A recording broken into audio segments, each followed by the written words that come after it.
Hello everyone, welcome to Riddhi's kitchen. Hello everyone, कशा आहात तुम्ही? मजेत ना? मजेतच राहा. तुम्हा सर्वांना स्वातंत्र्य दिनाच्या हार्दिक शुभेच्छा.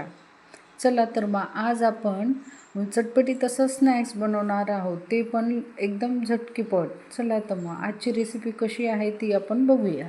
अगोदर मी 4 बटाटे घेतले. बटाटे मी जास्त घेतले कारण कसं असतं, आतमध्ये बटाटे एखाद्या वेळेस खराब निघून जातात, म्हणून मी 4 बटाटे घेतले मोठ्या साईजचे. आता यांची आपण साल काढून घेऊया. मुलांना सुट्टीच्या दिवशी चटपटीत खावंसं वाटतं. त्यांना भाजीपोळी दिली की कंटाळा येतो, नाहीतर मग ते बाहेरचं खायला पाहतात. त्याच्यासाठी आपण घरच्या घरी काहीतरी चटपटीत जर बनवून दिलं तर मुलं एकदम छान आवडीने असे खातात. त्याच्यासाठी मी नेहमी असं सुट्टीच्या दिवशी काहीतरी चटपटीत किंवा वेगळं बनवत असते. बोलता बोलता आपले सर्व बटाट्यांचे साली काढणं झालं. आता आपण हे स्वच्छ असे धुवून घेऊया. बटाटे धुतले. आता आपण यांना एक चौकोनी आकाराचे कापूया. कोणाकोणाला जर लांब कापायचे असतील तर तुम्ही तसेही कापू शकतात, पण मी ठोकळ्याच्या आकाराचे कापणार आहे. म्हणजे ते दिसायलाही छान वाटतं आणि चटपटीत असं म्हणजे खाण्यासाठी पण छान वाटेल म्हणून. अशा प्रकारे मी सर्व बटाटे असे स्क्वेअर साईजचे कापून घेणार आहे.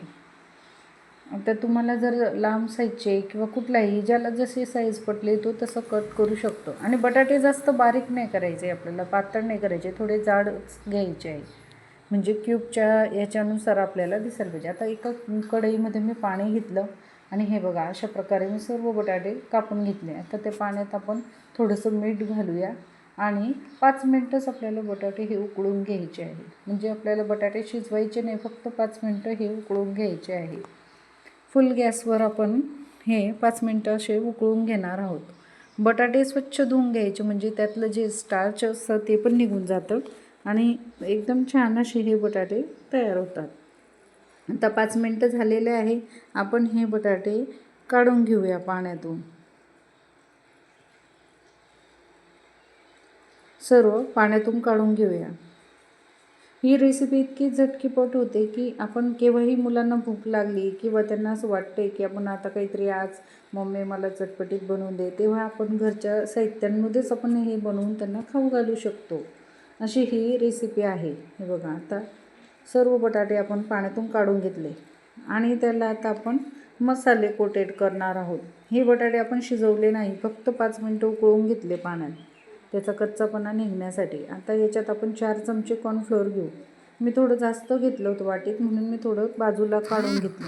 आता याच्यात आपण थोडासा टिक्का मसाला टाकू. टिक्का मसाला तुमच्याकडे असला तर टाका, ऑप्शनल आहे, पण माझ्याकडे होता म्हणून मी तो 2 चमचे घातला. आता आपण थोडी चटणी घालूया. 1 चमची चटणी घालूया. तुम्हाला चटणीचं प्रमाण कमी जास्त करायचं असेल तर तुम्ही करू शकता. आणि मीठ घातलं. धणे आणि बडीशोपचं थोडंसं टेस्ट येण्यासाठी टाकलं आणि आता आपण हाताच्या साहाय्याने पूर्ण मिक्स करून घेऊया. आता हे बटाटे पूर्ण आपण पाण्यातून काढून घेतले, त्याच्यामुळे हे मसाले असे लागणार नाही, म्हणून मी उगाच थोडंसं पाणी घेतलं आणि पाण्याचा हात घेऊन मिक्स करते, म्हणजे जेणेकरून बटाट्यांना पूर्ण मसाले हे कोटेड व्हायला हवे. हे बघा, अशा प्रकारे हाताच्या साहाय्याने मी पूर्ण कोटेड केलं. आता कढईमध्ये मी तेल ठेवलं गरम करायला. तेल तापलं. आता एक एक क्यूब आपण त्याच्यात टाकून घेणार आहोत बटाट्याचे, आणि मोकळे मोकळेच टाकायचे, जास्त गर्दी करायची नाही, जेणेकरून सर्व बटाटे छान असे क्रिस्पी व्हायला हवे म्हणून. आता मंद आचेवर आपण त्यांना क्रिस्पी होईस्तोवर तळून घेणार आहोत. अगोदर तेल गरम करून घेतलं, मग नंतर मिडियम गॅस ठेवून यांना 5 ते 7 मिनटं एक बॅचला असे क्रिस्पी होईस्तोवर आपण तळून घेणार आहोत. बघा, दिसायलाच किती छान दिसतात. तुम्ही असेही तळून मुलांना दिले तरी मुलं आवडीने खातील, असे हे छान झालेले होते. पण आपण याच्यासाठी थोडं वेगळी पद्धतीने करणार आहोत, म्हणून मी अगोदर चांगले तळून घेणार आहे, जेणेकरून त्यांना क्रंच येण्यासाठी.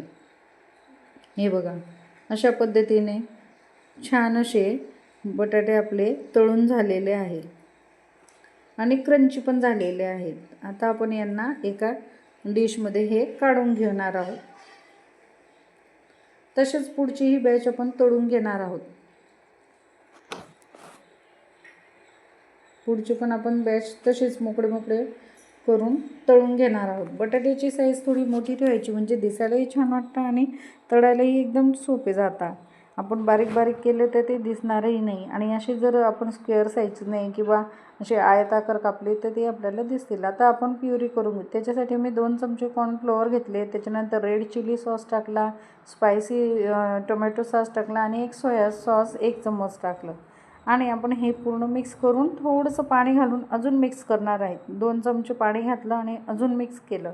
तुम्हाला जर ग्रेव्ही थोडी पातळ हवी असेल तर तुम्ही अजून पाणी घालू शकतात, पण मला पातळ करायची नव्हती म्हणून मी थोडंच पाणी घातलं. आता एका याच्यात कढईमध्ये 2 चमचे तेल घातलं आणि त्याच्यात पांढरी तीळ टाकली. पांढरी तीळ ही लगेच तळकायला लागली की त्याच्यात ते आपण मिक्स केलेलं soya sauce, chilli sauce, tomato sauce असे घातले आणि थोडं पाणी घालून लगेच आपण जे बटाटे क्रिस्पी केले होते ते टाकले आणि पटापट मिक्स करायचं. आता याला वेळ न वाया घालता फुल गॅसवर तळायचे, फ्राय करायचे, जेणेकरून याच्यात आपल्याला जो क्रंचीपणा आहे तो जाऊ न देता असं क्रिस्पी असं पण राहायला हवं आणि याला कोटेडही व्हायला पाहिजे. त्यासाठी मी फुल गॅसवर हे छान असे क्रिस्पी करून घेतले. हे बघा, आता त्याला पूर्ण जे सॉस लावले ते त्याचं कोटेडही छान झालं. आता गॅस बंद करायचा, 2 मिनटंच फक्त फ्राय करायचा आणि सर्व काढून घ्यायचे.